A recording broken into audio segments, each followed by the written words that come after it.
সাপের খেলা নয়, জনসম্মুখে সাপ খেয়ে দেখাচ্ছেন দুলাল ফকির নামের এক তান্ত্রিক। দিনে একটি করে তাজা সাপ খান তিনি।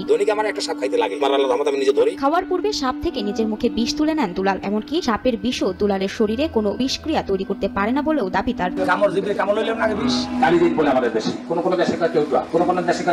সাপ ধরা দুলালের পেশা আর তা খাওয়া নেশা বলে জানান এই তান্ত্রিক। দুলালের বাড়িতে রয়েছে সাপের আস্ত এক আস্তানা। সাপ খেলা ও ধরতে গিয়ে এখন পর্যন্ত 200 বারের বেশি সাপের কামড় খেয়েছেন দুলাল। তাতে অবশ্য কিছু যায় আসে না জানান তিনি। শুধু সাপ খাওয়া নয়, আরো নানা রকমের জাদু মন্ত্র দেখিয়ে কৌতূহলী মানুষের ভিড় জমিয়ে ফেলেন দুলাল ফকির। মুহূর্তেই মুখে পুড়ে ফেলেন গোটা ব্লেড, তারপর মুখ থেকে বের করেন একের পর এক ব্লেড, তারপর অগণিত এসব ব্লেড ছুঁড়ে ফেলেন মাটিতে।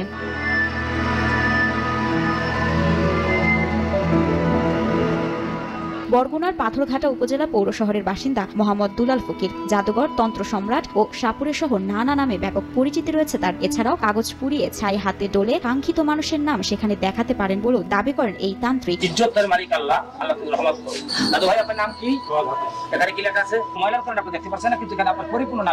কামরূপ কামাখ্যায় জাদুর এ নগরীর নাম শোনেননি দেশে এমন মানুষের সংখ্যা খুব বেশি নয়। এই নামের সঙ্গে জড়িয়ে আছে রহস্য, জাদুবিদ্যা, তন্ত্রমন্ত্রে সিদ্ধহস্ত তান্ত্রিকদের নানা গল্প। বলা হয় এটি ছলাকলা আর জাদুবিদ্যায় পারদর্শী ডাকিনী, যোগিনী আর তান্ত্রিকদের জায়গা। সেই রহস্য ভরা জায়গা থেকে জাদু শিখেছেন বলে দাবি করেন দুলাল। মানে এই সাধনার বয়স 31 বছর। আমার সোহেল পাগলা করে একটা লোক ছিল কাকসিরিয়া। এই আমার কামরুকে নিয়ে যাচ্ছে এখান থেকে, যেখানে পৃথিবীর বড় মন্দির হিন্দুদের। ওই মন্দির পাড়ায় গিয়ে দেখতে কামাখ্যা, কামাখ্যার পর হলো আসাম, আসামের পরও জায়গা একটা নাম আছে পানাম, যেখানে গেলে মানুষ আসে না আনাম কি হয়, মারা যায় না আব্বা। শুধু একটা চরিত্র আছে আপনাদের নষ্ট হয়ে যায়। বলতে পারেন কেন? ওই পেরে উপযুক্ত ল্যাংটা মেয়েরা থাকে। আমার যিনি গুরুজন, উনি মেয়ে, বয়স 286 বছর। আমার এই বাঙালির পরে যাইয়া ওনার কাছে 7 দিন থাকতে হয়। তন্ত্র মন্ত্রের মাধ্যমে অসাধ্যকে সাধন করার কাজও করেন তিনি।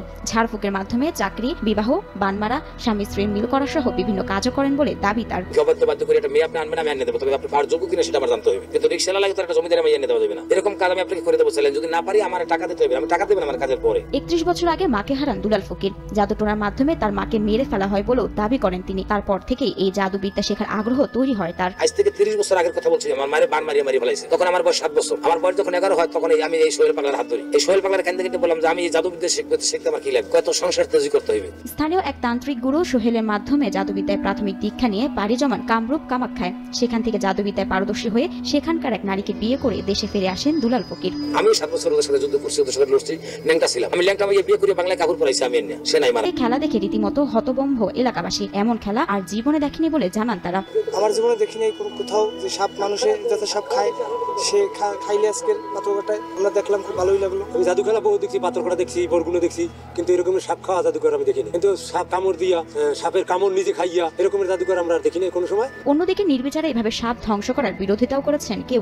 আসলে সাপ আমাদের যে পরিবেশ ভারসাম্য রক্ষা করে, এই সাপ আসলে মূলত সাপ এভাবে নিধন থেকে আসলে আমাদের বিরত থাকা উচিত আমি বলে মনে করি।